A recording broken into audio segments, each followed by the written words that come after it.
Hello dear student, 2025 board exam class 10 English model paper. अगर आपको 95% number लाना है तो आप इन मॉडल पेपरों को ज़रूर देखें। 2025 वायरल पेपर 2025 का है। सबसे पहले आइए हम देख लेते हैं, आज हम पेपर को सॉल्व करने वाले हैं। मॉडल पेपर है हमारा। सबसे पहले यह पेपर आपका होता है 3 घंटा 15 मिनट का। यह पेपर होता है 3 आवर्स 15 मिनट्स होते हैं हमारे पास, और ये 8 नियम होते हैं। इनको जरूर आप लोग पेपर में पढ़ लीजिएगा। बोर्ड एग्जाम 2025 के लिए very very important model paper है। सबसे पहले हम पार्ट 1 की अगर बात कर लेते हैं तो पार्ट 1 मल्टीप्लाई चूज क्वेश्चन, यानी कहने का मतलब है आपको चूज आंसर करना होता है, क्वेश्चन का आंसर चूज करके लिखना होता है।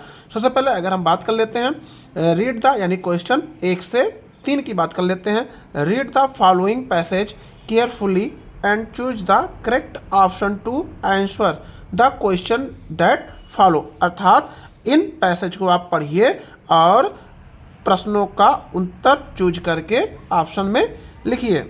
ऑप्शन में आपको लगाना रहता है। लिखा है when we enter New York harbour the first things we see in the Statue of Liberty, यानी जब आप न्यूयॉर्क बंदरगाह में प्रवेश करते हैं तो फर्स्ट थिंग्स यानी पहला दृश्य क्या देखते हैं, we see in the Statue of Liberty, यानी स्टैचू ऑफ लिबर्टी को देखते हैं। तो इस तरीके से आप यहाँ से यानी पूरा पैसेज आप जरूर पढ़िएगा, और इस पैसेज को पढ़ने के बाद आप उनका उत्तर दीजिएगा। ध्यान दीजिएगा मेरे प्यारे स्टूडेंट, ये पैसेज पढ़ने के बाद आप इन पैसेजों का आंसर जरूर दीजिएगा। चलिए आइए हम क्वेश्चन आंसर देखते हैं इसका। पहला है हमारा, पहला क्वेश्चन है आपका when we enter New York harbour the first things we seize.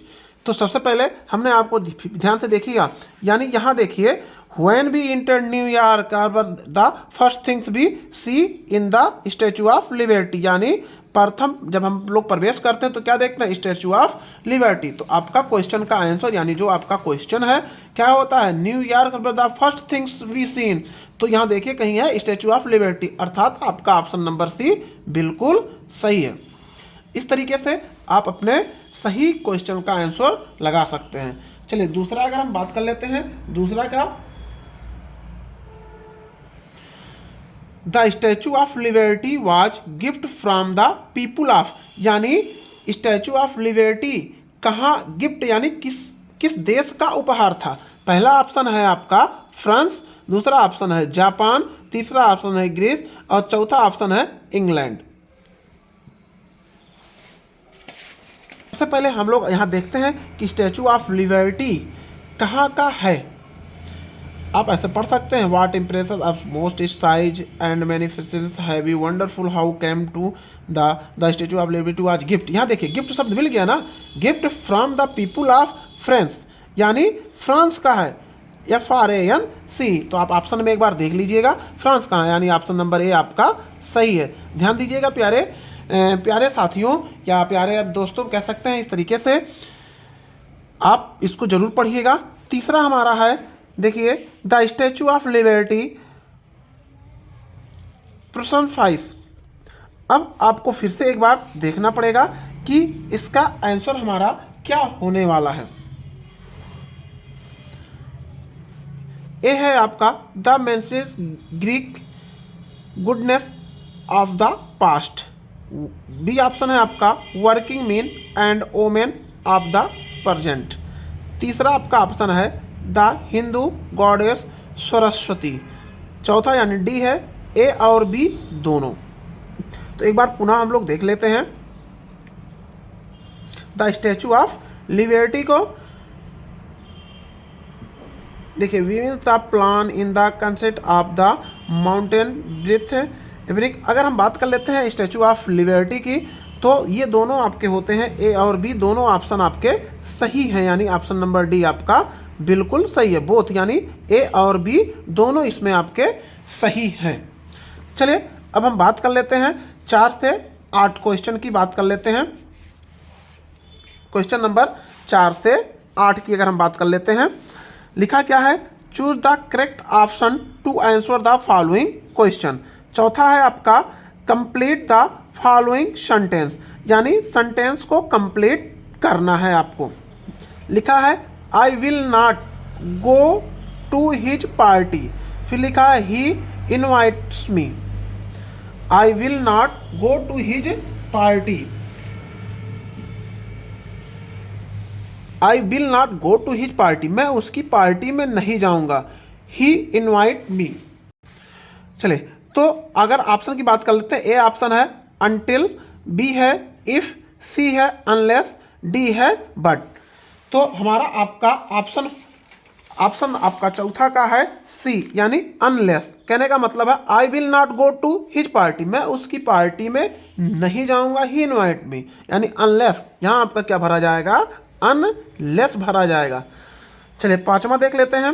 पांचवा आपका complete the following sentence, this young man is true, his word. आपके पास है ऑफ, फॉर, एट, टू, ये प्रीपोजिशन है, तो यहाँ आपका टू भरा जाएगा, यानी आपका ऑप्शन नंबर 2 हिज वर्ड। तो आपका ऑप्शन नंबर डी बिल्कुल सही है। तीसरा आपका है regarding, regarding the following word to make a manipulate sentence, यानी रिगार्डिंग का मतलब है ये आपका सही क्रम में नहीं दिया गया है और इसको सही क्रम में आपको लिखना है। दिया है last, running, it, been, night, has, since. आपका ऑप्शन है A it been since night last has running, B night last been running it since has, C been running last night since it has, D आपका है it has been running since last night.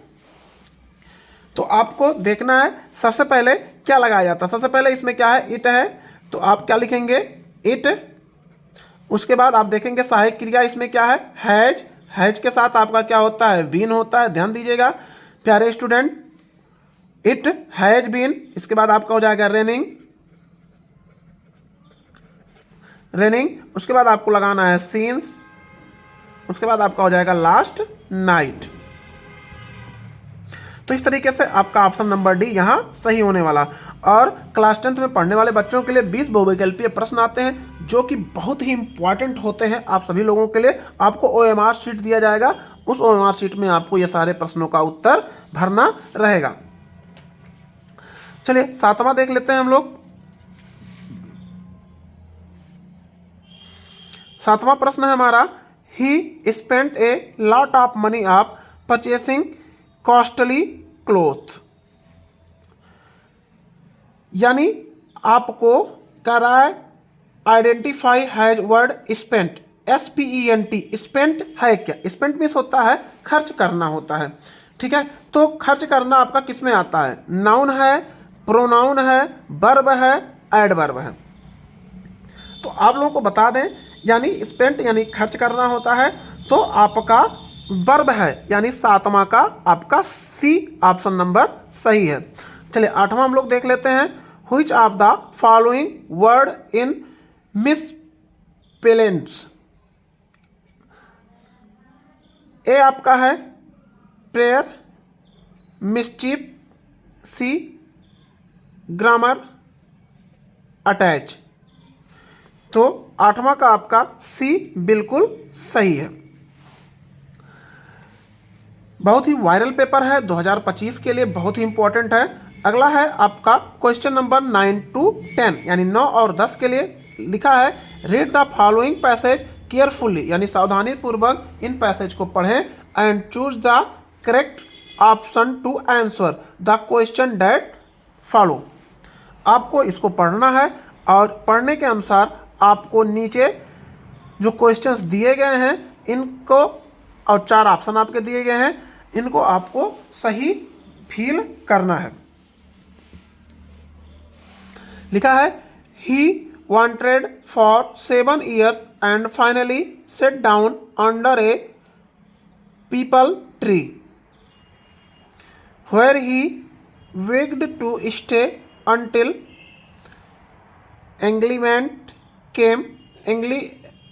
England after 7 days he remained the tree, the Bodhi tree of wisdom and began to teach and to share his new understanding। यानी अगर इसके अर्थ की अगर हम बात कर लेते हैं, he wandered of 7 years and finally sat down under the people tree, यानी वह 7 साल तक भटकता रहा और फाइनली सेट डाउन बैठ गया अंडर ए पीपल ट्री, एक पीपल के वृक्ष के नीचे वह बैठ गया।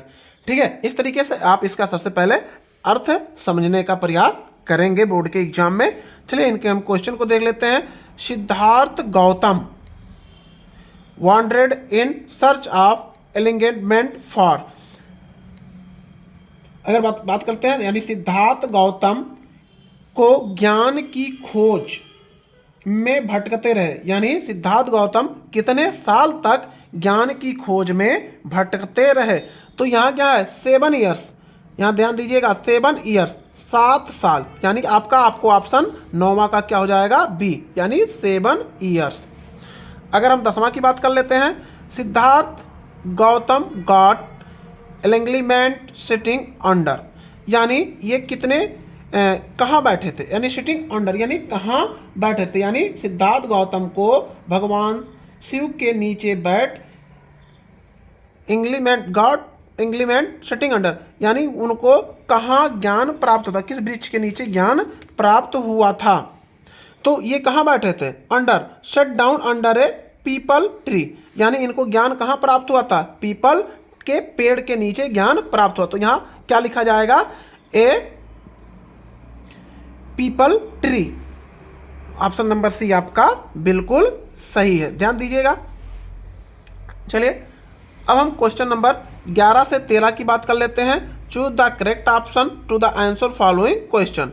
लिखा है which quality of Lencho impress the postman most, यानी अगर इसके अर्थ की बात करते हैं, यानी लेंचो ने क्वालिटी में सोता गुण ऑफ इम्प्रेस माने पोस्टमैन को किस गुण से प्रभावित किया, लेंचो ने पोस्टमैन को किस गुण से प्रभावित किया। ऑप्शन है ए हिज फुलिशनेस, यानी कहने का मतलब है अपनी उसकी एक मूर्खता की वजह से, his great feather in God, यानी ईश्वर पर इसकी एक गहरी आस्था को लेकर, सी हिज सिंप्लिसिटी यानी साधारणता यानी उसकी सादगी। चौथा ऑप्शन है नॉन द दीज, यानी इनमें से कोई नहीं। तो आप लोग पाठ पढ़े होंगे, उसके अनुसार आप क्वेश्चन का आंसर लगा सकते हैं। यानी भगवान पर उसके भरोसे को देखकर पोस्टमैन क्या होता है, प्रभावित होता है। ब्राह्मण क्वेश्चन की अगर बात कर लेते हैं, who is the author of the lesson his first flight, यानी फर्स्ट फ्लाइट के ऑथर कौन है। तो आप लोग पढ़े भी होंगे, आपका ऑप्शन नंबर भी बिल्कुल सही है, लियाम ओ 40, आपके ऑप्शन नंबर भी बिल्कुल सही है। 13वां क्वेश्चन है who has invited Rajiv of visit of the home in upper Assam, Rajiv को ऊपरी अपर यानी ऊपर असम हिज होम माने अपने घर आने के लिए आमंत्रित किसने किया था।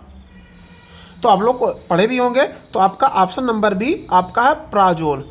तो इस तरीके से आप अपने क्वेश्चन का आंसर दे सकते हैं।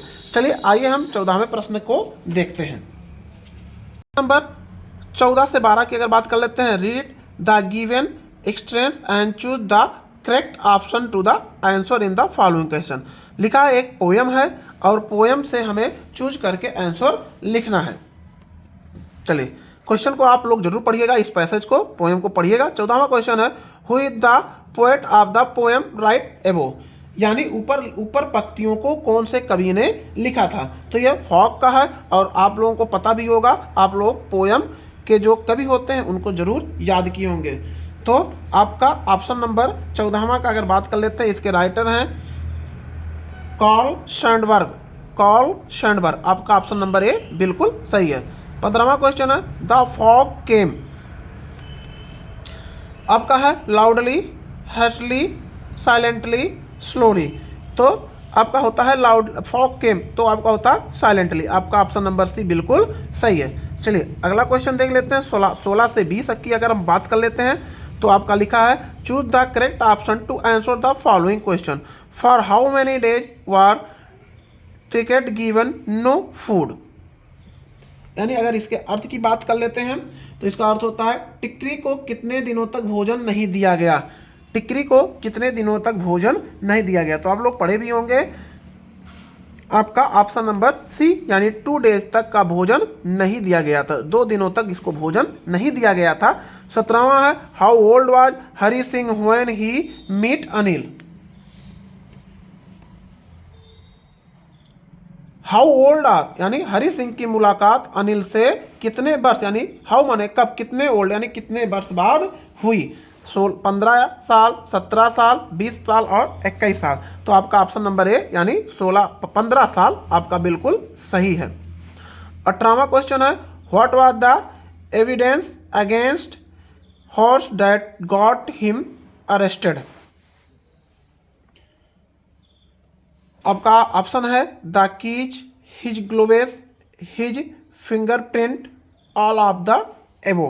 तो आपका 18वां का option number C his fingerprints, ये आपका बिल्कुल सही है।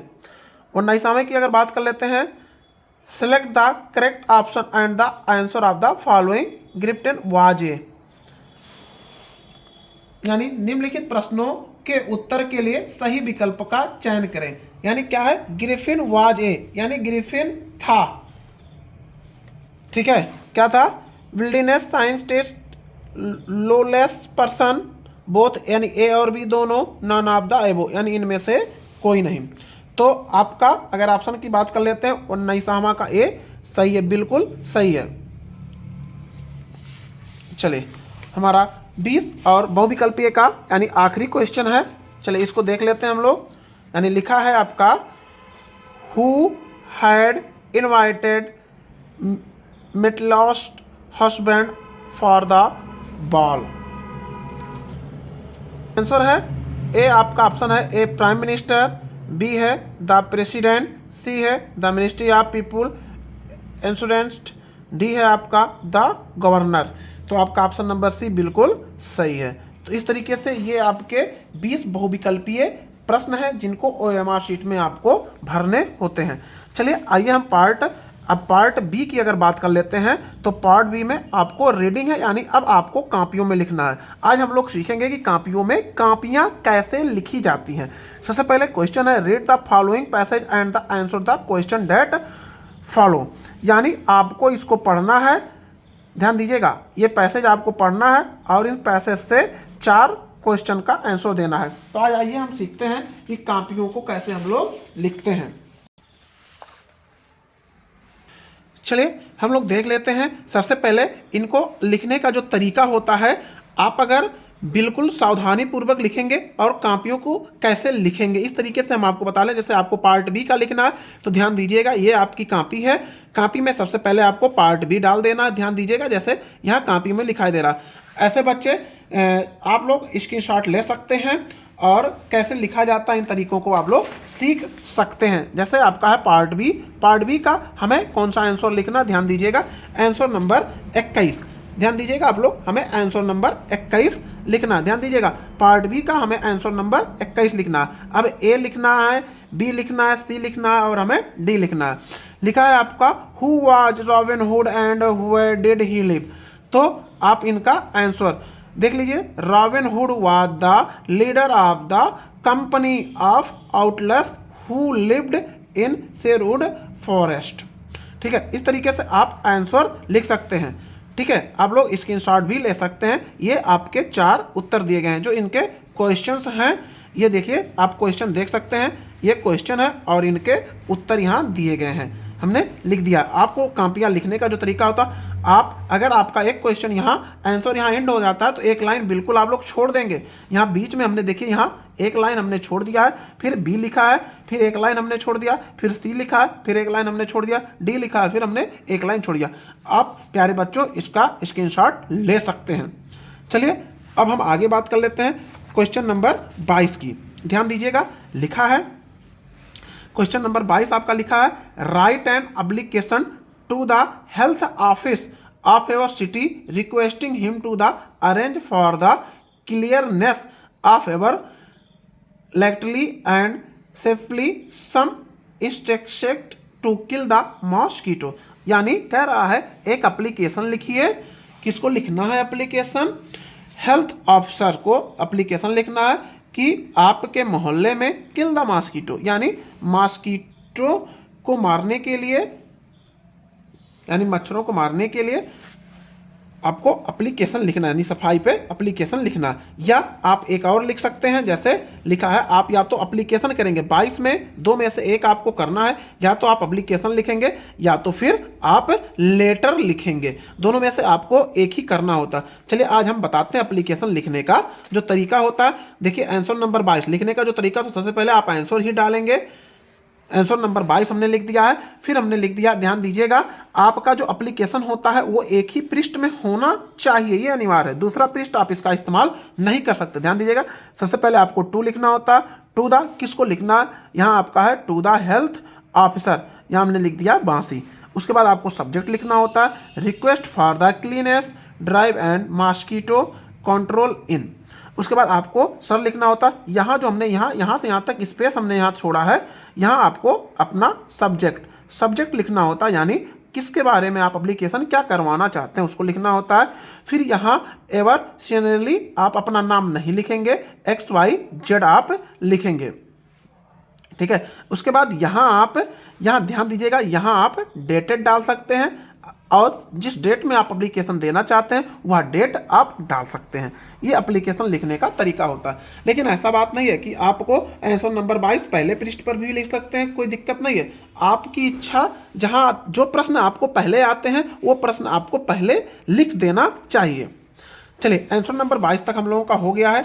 चलिए अब हम बात करते हैं आंसर नंबर 23 की। लिखा है write an article for ever college magazine in about 80 से 100 वर्ड, यानी आप आर्टिकल लिखिए। देखिए यहाँ आपका दिया गया है, पॉइंटेड दिए गए हैं, इन पॉइंटेडों को देखकर आपको आर्टिकल्स लिखने हैं। चलिए आइए हम दिखाते हैं आपको कैसे आप आर्टिकल को लिखेंगे। चलिए हमने यहाँ लिख दिया है आंसर नंबर 23। ध्यान दीजिएगा, ऐसे बच्चे शॉर्ट स्क्रीन ले सकते हैं। यहाँ हमने आर्टिकल्स लिख दिए हैं, सारे आर्टिकल्स हमारे कंप्लीट हैं। और ध्यान दीजिएगा आंसर नंबर आपको डालना मत भूलिएगा प्यारे बच्चों, और केयरफुली से लिखिएगा, क्योंकि आपकी राइटिंग ही आपको 90% से ऊपर नंबर दिलाएगी। ऐसे बच्चे जो 90% से ऊपर नंबर लाना चाहते हैं ये जरूर देखें, पूरा वीडियो लास्ट तक आप जरूर देखें।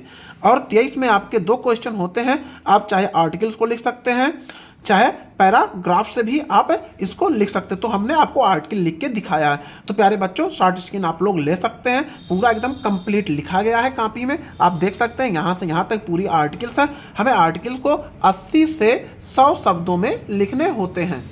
अगर आपको 90% से ऊपर अंक लाना है तो वीडियो को जरूर देखिएगा। चलिए अब हम बात कर लेते हैं अगले पार्ट की, यानी ग्रामर से है। चलिए ग्रामर में सबसे पहला आपका 2 नंबर का दिया होता है, बहुत ही आसान दिया होता है। 24वां का ए दिया है, आपको क्या करना है, इनडायरेक्ट स्पीच में इसको बदलना है। लिखा है Rashmi send to the stranger what is ever name and where do you live. चलिए प्यारे बच्चों हम देख सकते हैं इसका जो आंसर है यहाँ है, देखिए इनडायरेक्ट स्पीच में है, लिखा गया है, लिखा है Rashmi asked the strangers what his name was and where he live. प्यारे बच्चों आप इनका शॉर्ट स्क्रीन ले सकते हैं। फिर दूसरा 2 नंबर का आपका आता है, 2 नंबर का क्वेश्चन है, ध्यान दीजिएगा। Choose the following sentence into passive voice, he has answered all the question. इसका पैसिव हो जाएगा all the question have been answered by him. प्यारे बच्चों आप लोग देख सकते हैं इन कापियों को, ऐसे ही कापियों में आपको लिखना भी होगा। आंसर आपको डालना पड़ेगा, जिस प्रश्न का है उसका आंसर आप डाल देंगे, उसके बाद ABC करके आप लिखेंगे। फिर पंचुएसिंग से ध्यान दीजिएगा प्यारे बच्चों, ये क्वेश्चन हमारा है पंचुएसिंग है। What is ever name asked my senior I replied my name is Prachi. आपको कहाँ कामा लगाना है, कहाँ पुलिस स्टॉप लगाना है, ध्यान दीजिएगा। यहाँ लिखा है व्हाट इज एवर नेम, यानी ये आपका इंट्रोगेटिव होता है, इंट्रोगेटिव है। आस्क्ड माई सिंसियर तो आप देख सकते हैं यानी इनडायरेक्ट होता है, तो यहाँ कामा 2 हाइफन लगाए जाते हैं, 2 कामा लगाए जाते हैं ऊपर, और इंट्रोगेटिव लगाए जाते हैं, इंट्रोगेटिव का निशान लगाया जाता है। आस्क्ड माई सीनियर फिर स्टॉप लगाया जाता है। आई रिप्लाइड कामा लगा देते हैं, फिर इंट्रोगेटिव कामा लगाया जाता है, फिर इनडायरेक्ट और डायरेक्ट में लिखे हैं my name is Prachi, full stop लगाते हैं, फिर कामा लगा देते हैं। इस तरीके से ये दो नंबर के ए बी सी आपको 24 में ग्रामर से आएगा। डी वाला हम देख लेते हैं। डी है आपका, देखिए हमने पेज को पलटा, यहाँ डी हमने लिख दिया ट्रांसलेट इनटू इंग्लिश। आपका जो ट्रांसलेट आया है, ध्यान दीजिएगा प्यारे बच्चों, ये है आपका ट्रांसलेट। ध्यान दीजिएगा, ट्रांसलेट कह रहा है translate the following into English. पुस्तकें हमारी सबसे अच्छी मित्र होती हैं। इसकी इंग्लिश होती है books are our best friend. ध्यान दीजिएगा, ऐसे आपको अपनी कॉपियों में भी लिखना है। ऐसे बच्चे शॉर्ट स्क्रीन कर सकते हैं और इसको पढ़ सकते हैं। पूरा वीडियो जरूर देखिएगा। अगला है, एक अच्छी पुस्तक पढ़ते समय हम अपनी परेशानियां एवं चिंताएं भूल जाते हैं। While reading a good book we forget our problems and worries. पुस्तकें हमें ज्ञान देने के साथ साथ चरित्र का निर्माण करती हैं। Books not only give us kind knowledge but also build our charity. पुस्तकें हमसे साहस एवं आशा का संचार भी करती हैं। Books always bring companionship and hope. तो इस तरीके से आप देख लीजिएगा, राइटिंग आप लोग शॉर्ट स्क्रीन ले सकते हैं और इसको एक बार प्रैक्टिस भी कर सकते हैं। प्यारे बच्चों, वीडियो जरूर देखिएगा और जब एक क्वेश्चन खत्म होता है तो उसके में एक लाइन की जरूर गैपिंग रखिएगा। जैसे यहाँ कॉपी में हमने लिखा है आंसर नंबर 25। अब आंसर नंबर 25 को हम लोग देख लेते हैं। इसका जो क्वेश्चन होता है, क्वेश्चन दिया गया है, क्वेश्चन है आपका answer the following question in about 30 से 40 वर्ड में आपको लिखना है। देखिए दो क्वेश्चन दिए होते हैं, लेकिन एक ही क्वेश्चन करना रहता है। कितने नंबर का आपका मिलता है? 3 नंबर मिलते हैं। 25 में ए और बी में से 2 ही क्वेश्चन आपको करने हैं। तो प्यारे बच्चों, आप लोग देख सकते हैं किस तरीके से हमने क्वेश्चन को लिखा है। आप प्यारे बच्चों इसका शॉर्ट स्क्रीन ले सकते हैं और लिखने का जो तरीका है बोर्ड एग्जाम में इसी तरीके से आप लोग लिखेंगे। देखिए हमने यहाँ आंसर 25 का बी भी लिख दिया है। इस तरीके से आप अपने क्वेश्चन का आंसर मात्र 30 से 40 वर्ड में लिखेंगे। अगर आपको 90% से ऊपर नंबर लाना है तो यह वीडियो पूरा अंत तक जरूर देखें। चलिए अब हम क्वेश्चन नंबर 26 की बात कर लेते हैं। क्वेश्चन नंबर जो 26 हमारा है, ये हमारा जो 26 है, answer 1 of the following in the 60 word, यानी 60 शब्दों में लिखना है। 2 क्वेश्चन होते हैं, इनमें से एक को आपको लिखना होता है। तो प्यारे बच्चों इस तरीके से आप लिख सकते हैं। आंसर डाल के आंसर हमने 26 डाल दिया है और इनको आपको 60 शब्दों में लिखना होता है। तो प्यारे बच्चों ये कॉपियों का लिखने का जो तरीका होता है, अगर आप इस तरीके से लिख रहे हैं तो आप अच्छा नंबर ला सकते हैं। चलिए क्वेश्चन नंबर हम 27 की अगर बात कर लेते हैं। क्वेश्चन नंबर हमारा 27 है, what type of the dose Amanda wish of. तो आप इसके अलावा 27 में राइट 4 लाइन्स ऑफ पोएम, यानी do not copy of lines give in the question paper, यानी जो इस पेपर में ना आया हो पोएम उसको आप लिख सकते हैं। तो आप 4 लाइन के पोएम को लिख सकते हैं और 3 नंबर आपको मिल जाएगा।